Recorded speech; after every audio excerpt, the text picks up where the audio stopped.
Assalamualaikum warahmatullahi taala wabarakatuh. Bismillah, alhamdulillah, wassalatu wassalamu ala rasulillah wa ala alihi wa sahbihi wa mawalah. Amma ba'du. Allahumma salli ala sayyidina Muhammad wa ala ali sayyidina Muhammad. Syukur alhamdulillah kita bisa berjumpa kembali dalam channel ini. Semoga kita semua selalu ada dalam lindungan Allah Subhanahu wa taala, dipanjangkan umur, disehatkan jasmani dan rohani, senantiasa diberikan rizki oleh Allah Subhanahu wa taala.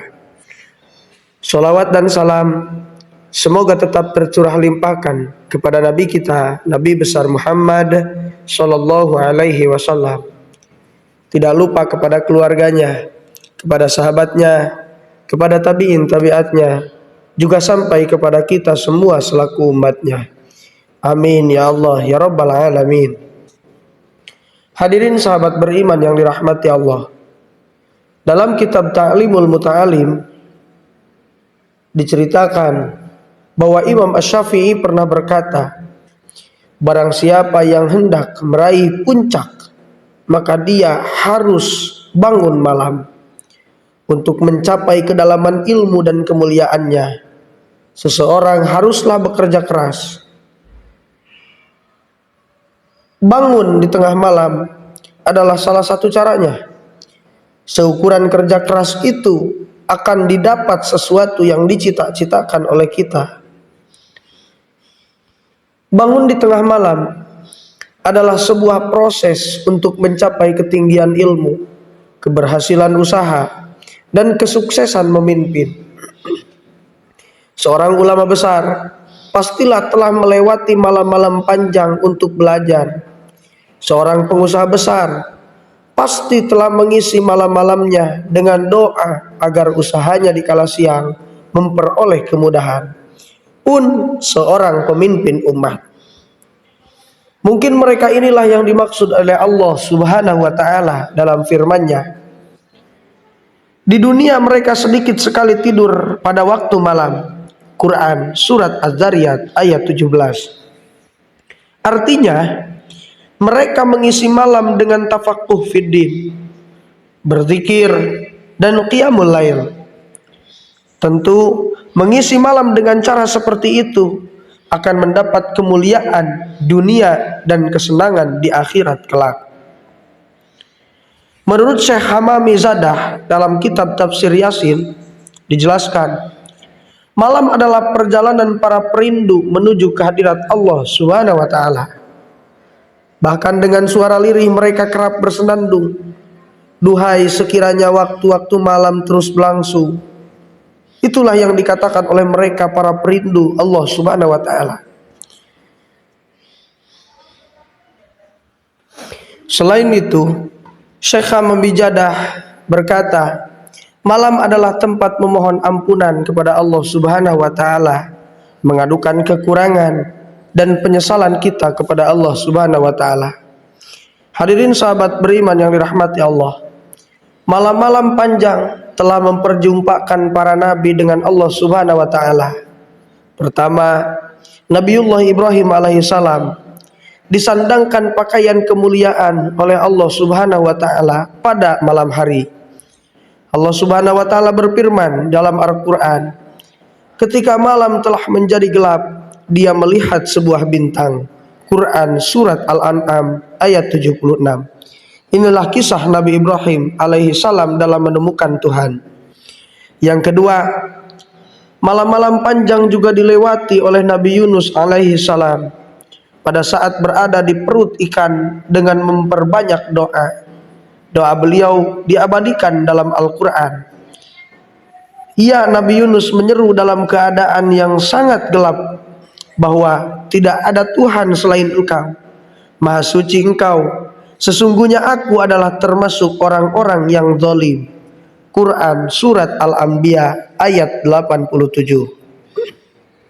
Ketiga, peristiwa Nabi Musa mabuk cinta kepada Allah Subhanahu wa taala di Bukit Tursina. Itu terjadi pada waktu malam yang panjang. Allah Subhanahu wa taala memberi informasi dalam Al-Qur'an, dan telah kami janjikan kepada Musa memberikan kitab Taurat sesudah berlalu waktu 30 malam, dan kami sempurnakan jumlah malam itu dengan 10 malam lagi. Quran Surat Al-A'raf ayat 142.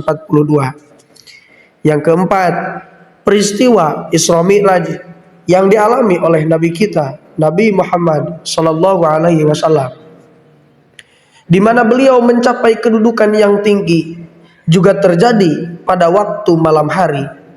Allah Subhanahu wa taala berfirman, Maha suci Allah yang telah memperjalankan hambanya pada suatu malam dari Masjidil Haram ke Masjidil Aqsa yang telah kami berkahi sekelilingnya. Quran Surat Al-Isra ayat 1. Hadirin sahabat beriman yang dirahmati Allah, bagi manusia biasa seperti kita, memperpanjang malam akan beroleh pahala. Sebagaimana Nabi SAW bersabda, sesungguhnya di malam hari terdapat waktu tertentu yang apabila seseorang muslim memohon kepada Allah dari kebaikan dunia dan akhirat pada waktu itu, maka Allah pasti akan memberikan kepadanya, dan hal tersebut ada di setiap malamnya. Hadis riwayat Muslim. Waktu tertentu itu adalah pada 2/3 malam. Nabi SAW bersabda, apabila 2/3 malam telah pergi, satu malaikat akan turun dengan izin Allah ke langit dunia, seraya berseru dan berkata, adakah orang yang punya keperluan? Malam ini adalah malam dipenuhinya kebutuhan. Hadis riwayat Bukhari. Hadirin sahabat beriman yang dirahmati Allah, yang terakhir sebelum ditutup, ada kabar gembira lagi yang disabdakan Nabi SAW tentang mata yang tidak disentuh oleh api neraka. Salah satunya adalah mata yang berjaga dalam perang di jalan Allah Subhanahu wa taala. Hadis riwayat At-Tirmidzi. Saat ini perang di jalan Allah bisa berupa berjuang memberantas kebodohan, kemiskinan, dan wabah penyakit.